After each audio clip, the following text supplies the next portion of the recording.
Sergei Lavrov likes to travel. And whereas it might appear that this tour of Africa is an example of time travel to a moment before the invasion of Ukraine, it's actually been this week. Yesterday it was Burundi with an uncompromising message on the war.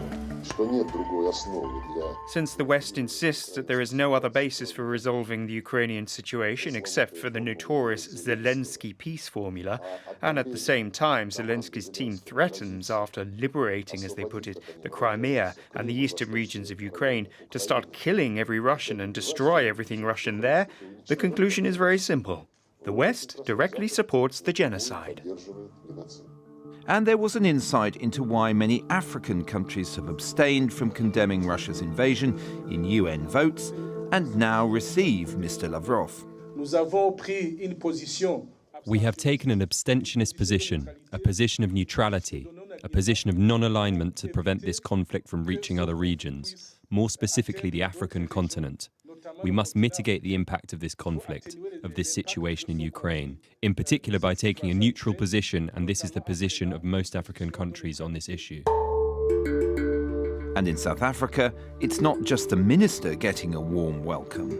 Last month, a Russian frigate docked in South Africa, a prelude to joint naval exercises with Russia and China.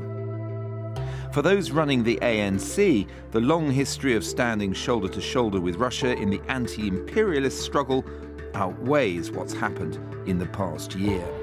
If it was according to the ANC, we will want President Putin to be here even tomorrow. You would? To come to our country. But you would welcome Vladimir Putin here right now? Of course we will welcome. A man who is being investigated for war crimes by the International Criminal Court. We will welcome him to come here as part and parcel of BRICS, but we know that we are constrained by the ICC in terms of doing that. Putin is a head of state. Do you think that a head of state can just be arrested anywhere? How many crimes have your country committed in Iraq? Now the question has arisen of inviting Vladimir Putin for a summit of the BRICS emerging economies planned for August, with South Africa saying it could give him diplomatic immunity to attend. What message would that send to the 130 plus other countries that signed the Rome Statute setting up the International Court? The message is that South Africa would have been showing that it prefers its relationship with Mr Putin to its relationship with all the member states of the Rome Statute. But it is important to ensure that this does not become a round two of what we experienced when ICC had issues with South Africa in relation to al-Bashir. Everyone must try hard to avoid that to be a redux of that situation.